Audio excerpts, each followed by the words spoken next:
कली हनुमानी भाग एक प्रस्तावना। घने जंगल की एक साधारण दोपहर में कुछ असाधारण था। तो वे आधे डालू के दो पुरुष जो एक पेड़ की आड़ में छिपकर घात लगाए बैठे थे। उनकी लंबी जंगली दाढ़ी और बेतरतीब बालों से ऐसा लग रहा था कि जैसे वे आदिवासी हो, परंतु उनके नकली वेश से ऊपर डाल पर बैठे शांत पक्षी भी भ्रमित नहीं थे। जंगल की चींटी भी बता सकती थी कि वे दोनों बाहरी थे। कुछ अस्पष्ट था तो उन अतिक्रमणकारियों का उद्देश्य। पेड़ की आड़ लेकर वे क्या देख रहे थे?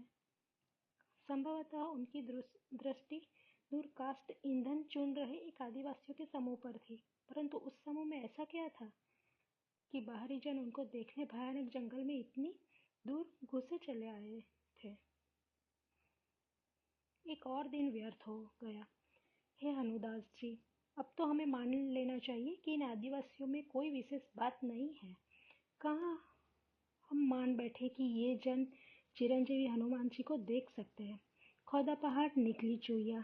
एक बाहरी पुरुष गहरी श्वास छोड़ते हुए बोला। घात मुद्रा त्याग कर वह चैन से पेड़ के तने के सहारे पीठ लगाकर बैठ गया। हनुदास जी ने भी परास्त स्वर में उत्तर दिया, ठीक कहते हो आप स्वामी जी। और वे भी चैन से स्वामी जी की ओर मुख करके बैठ गए। हनुदास जी के मन का एक कोना अभी भी आदिवासियों के प्रति उत्सुक था। अभी भी उनकी एक आंख दूर अपने कार्य में लीन उन जंगलवासियों पर थी। उनकी दूसरी आंख उन्हें स्वामी जी के चेहरे की झुर्रियों से होकर स्मृतियों के गलियारों में ले गई। वे स्वामी जी तथा अपने अन्य साथी के साथ पिछले कई दिनों से इस आदिवासी समाज की गुप्तचरी कर रहे थे। उनका उद्देश्य न तो कोई वैज्ञानिक अनुसंधान था और न ही कोई मनोरंजक सामग्री तैयार करना। वे तो हनुमान जी के परम भक्त थे। वे हनुमान जी और इन आदिवासियों के मध्य स्थापित पवित्र गुरु शिष्य संबंध पर शोध कर रहे थे। वे जानते थे कि हनुमान जी चिरंजीवी है और सहस्त्र वर्षों से इस धरा पर विचरण करते हुए भक्तों की सहायता करते आ रहे हैं। 5 वर्ष पहले तक हनुदास जी के लिए हनुमान शब्द भी अबोधगम्य था। उनका जन्म हिंदू धर्म में नहीं हुआ था। उनके लिए अपने धर्म का अर्थ भी केवल दान दक्षिणा और विशेष अवसरों पर प्रार्थना करना हुआ करता था। तब वे हनुमान जी के दास न होकर कनाडा देश के टोरंटो नगर में एक कुलीन जीवन शैली के दास हुआ करते थे। उनके जीवन में परिवर्तन तब आया जब उन्होंने पहले अपनी पत्नी को एक दुर्घटना में खो दिया और तत्पश्चात उनका पुत्र भी मादक पदार्थों और मनोविदलता नामक मानसिक रुग्णता की भेंट चढ़ गया। विशेषकर उनके पुत्र की धीमी मृत्यु ने उन्हें झकझोर कर रख दिया। मनोविदलता ऐसी रुग्णता है जिससे ग्रस्त रोगी को ऐसी वस्तुएं और जन दिखाई देते हैं जो वास्तविकता में नहीं होते। उन्होंने अपने पुत्र को मस्तिष्क के गहरे कूपों में तड़प कर मरते देखा था। दुखदायी परिस्थितियों ने झोंक की तरह चिपटकर उनके भीतर से जीवन के प्रवाह की हर बूंद को सोख लिया था। उनके लिए तब जीवन का अर्थ भी अत्यंत संकीर्ण हुआ करता था। धन का दिखावा करके मित्रों का अनुमोदन प्राप्त करना, छल कपट से प्रतिद्वंदियों से आगे निकलने का हर क्षण प्रयास करना, हर नई प्रवृत्ति को अपनाना, हर वस्तु तथा मनुष्य को अच्छा बुरा राग द्वेष आदि के मानसिक खानों में बिठाना, मन को सांसारिक गतिविधियों में व्यस्त करके अंतरात्मा से भागने की चेष्टा करना। अपने पुत्र के अंतिम संस्कार के दिन उन्हें अपने भीतर एक विचित्र सी शून्यता का आभास हो रहा था।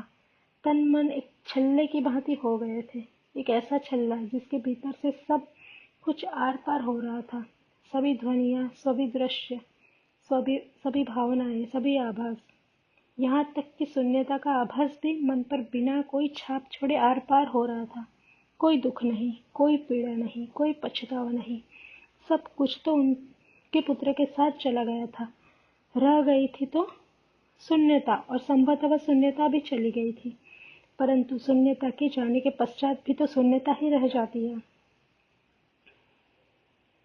अंतिम संस्कार के पश्चात उनके भाई और वे घर जा रहे थे। उनके भाई गाड़ी चला रहे थे और वे खिड़की से बाहर शून्य में झांक रहे थे। सभी दृश्य उनके मन के पटल पर बिना कुछ अंकित किए फिसले जा रहे थे। तभी अचानक एक विचित्र दृश्य ने उनके मन को पुनः सक्रिय कर दिया। तिलस्मी वानर, अद्भुत वानर उड़ रहा है, देखो, उनके मुख से अनायास ही निकल पड़ा था।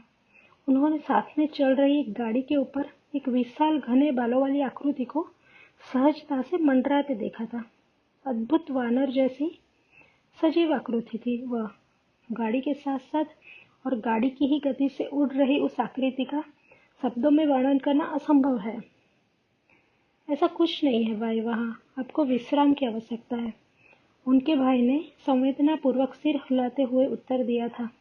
उनके भाई ने संभवतः सोचा था कि पुत्र की मृत्यु के कारण उन्हें पागलपन का कोई दौरा पड़ गया था।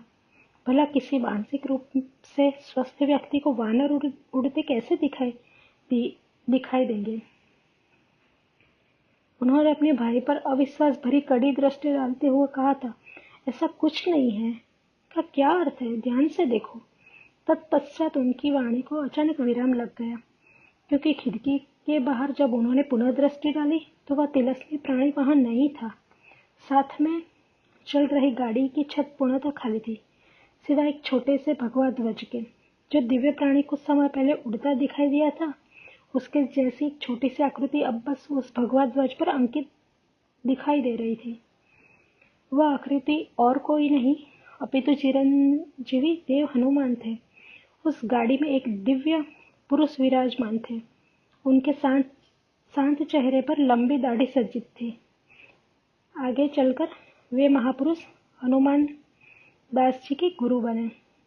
कुछ महीने पश्चात हनुमान दास जी अपने नगर टोरंटो में अपना सब कुछ छोड़कर अपनी पुरानी पहचान त्याग कर भारत आ गए थे।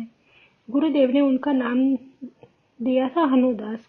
इस नाम का अर्थ है ऐसा मनुष्य जिसने अपना जीवन हनुमान जी को समर्पित कर दिया हो। गुरुदेव ने उड़ते वानर के दिव्य दृश्य को प्रतिपादित करते हुए कहा था, हनुदास, वह आपका मतिभ्रम नहीं था। उस दिन आपने सचमुच में चिरंजीव हनुमान जी के दर्शन किए थे। चूंकि मैं दुख व अज्ञान से त्रस्त आत्मा को सही रास्ता दिखाता हूँ, बहुत सारी बुरी शक्तियाँ मुझे शत्रु के रूप में देखती है। हनुमान जी उन्हीं बुरी शक्तियों से मेरी रक्षा करने के लिए मेरे साथ रहते हैं। मतिभ्रम? गुरुदेव को यह क्यों कहना पड़ा कि वह मतिभ्रम नहीं था? कदाचित उन्होंने गुरुदेव के सामने उस घटना का विवरण संदेह भरे शब्दों में कर दिया था, क्योंकि वे पहली बार किसी को उस दृश्य के बारे में बता रहे थे। उन्हें डर था कि कहीं वे उपहास के पात्र न बन जाए अथवा पागल सिद्ध न हो जाए। अब वे लज्जित थे कि उन्होंने हनुमान जी की लीलाओं पर संदेह किया। अपनी लज्जा को मिटाने हेतु वे शीघ्रता से बोले, अवश्य गुरुदेव, वह कोई मतिभ्रम नहीं था। वह दृश्य मेरे मन की कल्पना नहीं अपितु वास्तविकता थी। मैंने तब हनुमान शब्द भी नहीं सुना था। मुझे नहीं पता था कि वह दिव्य आकृति किसी धर्म के प्रसिद्ध देव की आकृति है।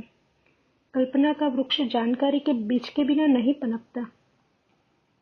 मुझे कोई जानकारी ही नहीं थी, तो वह दृश्य मात्र कल्पना कैसे हो सकता है? नहीं, वह वास्तविक था। संभवतः मेरे जीवन का सबसे वास्तविक अनुभव था वह। उस एक पल में मानो मैंने पूरा जीवन जी लिया हो। मात्र एक पल का दृश्य था वह। उसके पश्चात हनुमान जी पुनः मेरी आंखों से ओझल हो गए। ऐसा लगा जैसे वे एक छोटी सी आकृति बनकर उस ध्वज में अंकित हो गए हो, जो आपकी गाड़ी की छत पर फहरा रहा था। मुझे लगता है कि हनुमान जी कहीं नहीं गए थे। वे तभी भी आपकी गाड़ी के छत के ऊपर अपने चिर परिचित रूप में उड़ान भर रहे थे, किंतु मेरी आंखें उस दिव्य शक्ति, उस पवित्रता को खो चुकी थी जो उनके साक्षात दर्शन करने के लिए आवश्यक होती है। अब मेरी आंखें ध्वज पर हनुमान जी की केवल एक छोटी सी छाप देख सकती है थी। व्यापक मुस्कान के साथ गुरुदेव बोले, ध्वज पर मात्र एक छाप? साधारण दृष्टि को बस यही तो दिखाई देता है। हे हनुदास, क्या आपको पता है महाभारत के युद्ध के दौरान हनुमान जी अर्जुन के रथ के ऊपर विराजमान थे। उन्हें अर्जुन के रथ की रक्षा का कार्य सौंपा गया था। केवल पांडव और भगवान ही कृष्ण उनको वहां देख सकते थे। शत्रुओं की आंखें कुछ देख सकती थी तो केवल वह ध्वज जो रथ के ऊपर फहरा रहा था और हनुमान जी की आकृति जो उस ध्वज पर अंकित थी। गुरुदेव ने कक्ष में स्थापित हनुमान जी की मूर्ति और एक सूक्ष्म व रहस्यमयी दृष्टि डाली।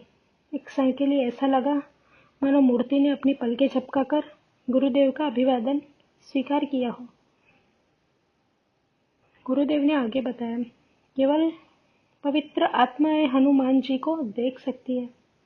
जब आप अपने पुत्र का अंतिम संस्कार करके लौट रहे थे तब आपका मन पूर्णतः रिक्त था, बाहरी संसार के लाग लपेटों से पृथक। जिस क्षण आपने हनुमान जी को मेरी गाड़ी के ऊपर उड़ते हुए देखा, उसी क्षण आपका मन पुनः सक्रिय हो गया। आपका मन वही चीजों में उलझ गया जिन चीजों में मानव मन प्रायः उलझा रहता है। उस दिव्य अनुभव को मुक्त भाव से पारित करने की बजाय आपका मन एक ऐसी बनी बनाई श्रेणी, एक ऐसा मानसिक खाना ढूंढने में व्यस्त हो गया जिसमें वह अनुभव समा सके। आपका मन उत्तेजना पूर्वक उन मानसिक डिब्बों की उथल पुथल करने लगा जिनमें अतीत के अनुभवों से प्राप्त स्मृतियां जमा होती हैं और संभवतः कहाँ से कुछ गड़े गड़ाए शब्द निकालकर लाया, जिसे मायावी, असंभव, भ्रम, कल्पना। आपके मन में इन संकीर्ण प्रयासों ने आपकी आत्मा को पुनः मैला कर दिया और हनुमान जी आपको दिखाई देना बंद हो गए। जब आपकी आत्मा पुनः उतनी ही पवित्र हो जाएगी जितनी उस दिव्य क्षण में थी, वे आपको पुनः दिखाई देने लगेंगे। गुरुदेव, मुझे अपनी आत्मा को पुनः पवित्र करने के लिए क्या करना चाहिए? मैं अपने परिवार को पहले ही खो चुका हूँ। यदि आत्मा शुद्धि के लिए त्याग आवश्यक है मेरे पास, तो अब त्यागने के लिए कुछ भी नहीं है। उनके मुख से यह प्रश्न निकला जबकि उनके मन में सहानुभूति प्राप्त करने की लालसा हिलोरे मार रही थी। एक जागृत आत्मा ही पवित्र आत्मा है। गुरुदेव ने अपने एक पालतू पक्षी जो उनकी बाह पर बैठा था कि पंख सहलाते हुए यह ज्ञानोक्ति कही। तत्पश्चात थोड़ा आगे झुककर हनुदास जी की आंखों में झांकते हुए गुरुदेव बोले थे, एक पवित्र आत्मा वह है जो जानती है कि वह कौन है और किस प्रयोजन से इस संसार से जुड़ी है। हे हनुदास की आत्मा, क्या आप जानते हो कि आप कौन है और किस उद्देश्य से संसार में लीन हो? उन्होंने तुरंत उत्तर दिया, हाँ गुरुदेव, मेरा उद्देश्य अब मात्र आपकी सेवा में शेष जीवन बिताना है। अब तक का सारा जीवन मैंने भौतिकता के संकीर्ण सरोवर में गोते मारते हुए बिता दिया। अब मैं शेष जीवन परम सत्य की खोज में बिताना चाहता हूँ। गुरुदेव ने अपना हाथ आगे बढ़ाया जिस पर उनका पालतू पक्षी बैठा था। पक्षी ने इसको मिलाप का समय समाप्त होने का संकेत मानकर उड़ान भरी। गुरुदेव शांत स्वर में बोले, हनुदास, मैंने प्रश्न आपकी आत्मा से पूछा था और उत्तर दिया आपके मन ने। हनुदास को अब कोई उत्तर नहीं सूझा। गुरुदेव के मुख पर हल्की सी मुस्कान छा गई। उन्होंने होठों से ज्ञान शब्द निकले, आपकी आत्मा इस युग की अधिकांश आत्माओं की तरह सुप्त है। थोड़ी बहुत जागृति उस दिन आई थी जिस दिन आपने अपने हाथों से अपने पुत्र का अंतिम संस्कार किया था। उस संक्षिप्त जागृति के पश्चात आपकी आत्मा पुनः निद्रा को प्राप्त हो गई। पहले आपका मन भौतिक सुखों के पीछे भाग रहा था और अब आध्यात्म के नाम पर विश्राम के पीछे भाग रहा है। यह सुनकर वे गुरुदेव के चरणों में साष्टांग अवस्था में गिरकर अनियंत्रित रूप से रोने लगे थे। गुरुदेव अविचल व उदासीन बने रहे। अपने शिष्य को किसी भी तरह की सांत्वना देने की बजाय वे मंद स्वर में भजन गुनगुनाने लगे। गुरुदेव तब तक कुछ नहीं बोले जब तक कि हनुदास जी स्वयं को साध कर और रोना बंद करके चुपचाप सीधे नहीं बैठ गए। यह दुर्बलता और रुदन आपकी आत्मा का नहीं अपितु आपके मन का है। आप एक शक्तिशाली आत्मा हो जो चिरंजीवी हनुमान के साथ दिव्य बंधन में बंधी हुई है, किंतु आपका मन उस बाहरी संसार में अर्थात माया का एक दुर्बल दास है। माया के पास आपके मन को नियंत्रित करने के असंख्य ढंग हैं। उनमें से एक ढंग है आपके तन मन पर पराई आत्माओं की घुसपैठ करना। तन मन एक यंत्र मात्र है जिसकी सहायता से आपकी आत्मा संसार के विभिन्न अनुभवों को जीती है। यंत्रों की कमी नहीं है। आपकी आत्मा पर हनुमान जी की दृष्टि है और आपकी आत्मा की दृष्टि आपके तन मन पर होनी चाहिए। एक अच्छा तन मन धारण करने के लिए आत्मा का जागृत होना पर्याप्त है। आपकी आत्मा को एक अच्छे तन मन के माध्यम से माया के विभिन्न अनुभवों के रस का पान कराना चाहिए, परंतु आपके और आपकी तरह लाखों अज्ञानी आत्माओं के साथ यह क्रम उल्टा हो रहा है।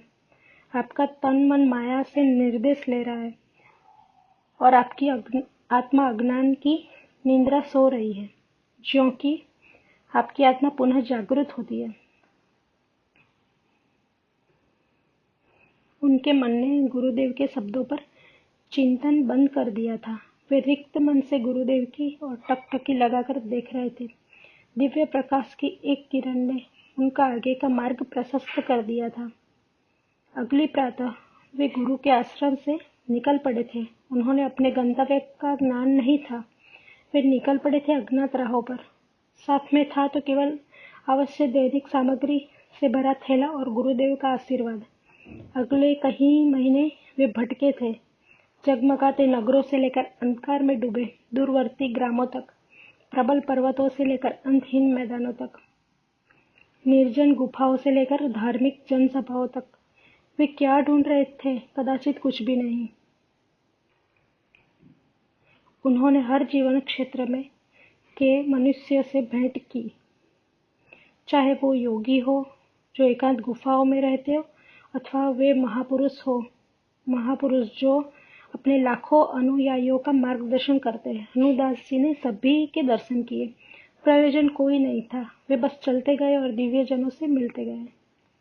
उस गंतव्यहीन यात्रा में उन्हें भांति भांति के अनुभव हुए।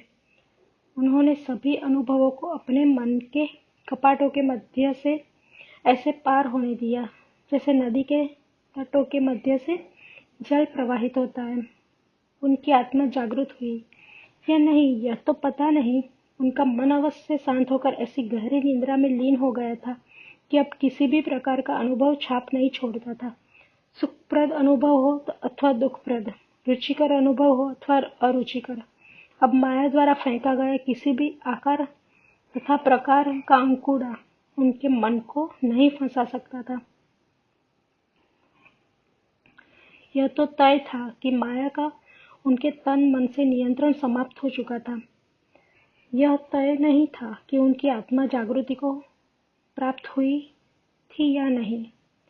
उनके सुप्त मन में तब तनिक जुर्जुरी पैदा हुई जब भाग्य ने उनको उन आदिवासियों का पता दिया जो कदाचित हनुमान जी के शिष्य थे। यह प्रबल सोच उनके मन के खूंटे की तरफ पड़ गई थी कि वे आदिवासी कुछ तो ऐसा देख सकते थे जो शेष मानव नहीं देख सकते थे। कदाचित वह अदृश्य शक्ति चिरंजीवी हनुमान ही थे। इस सोच का कोई आधार नहीं था। उन आदिवासियों के बारे में कुछ भी तो विशेष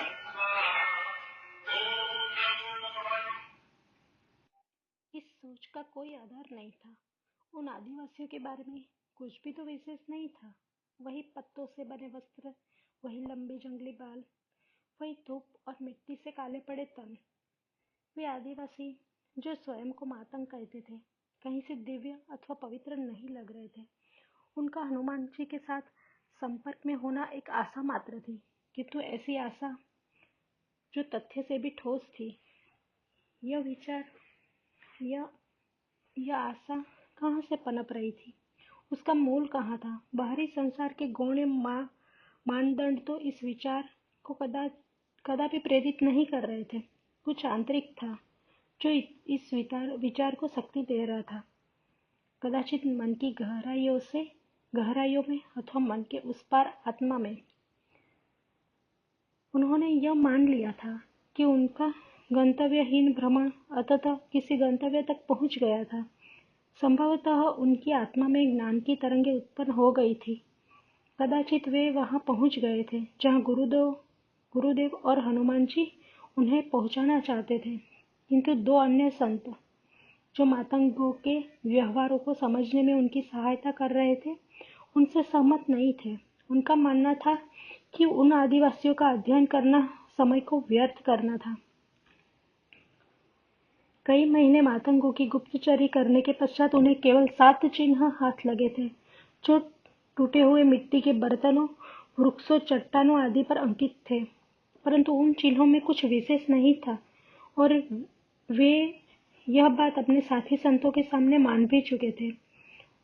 उन्होंने वैसे चिन्ह पहले भी कई बार सुदूर गांवों में आदिवासियों की झोंपड़ियों पर चित्रित देखे थे। अपने गंतव्यहीन भ्रमण के दौरान वे ऐसे सैकड़ों अनुष्ठानों के साक्षी बने थे, जिनमें उस प्रकार के रहस्यमय चिन्ह विभिन्न वस्तुओं पर चित्रित किए जाते थे। एक तर्कशील मन भले ही उन अनुष्ठानों को अंधविश्वास सिद्ध कर दे अथवा उन चित्रों को बिना सोचे समझे खींची गई लकीरें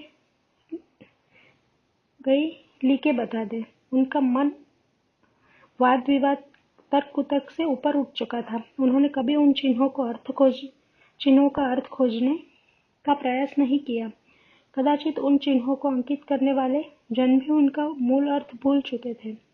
अपने भ्रमण के दौरान उन्होंने यह सीखा कि अनुष्ठान का अनुभव उसके अर्थ से कहीं बड़ा होता है और वैसे भी अपने मन को जीतकर उसे सुसुप्त करने के लिए भटक रहे थे, न कि हर छोटी बड़ी चीज के अर्थ का आहार खिलाकर उसे और भी सक्रिय करने के लिए।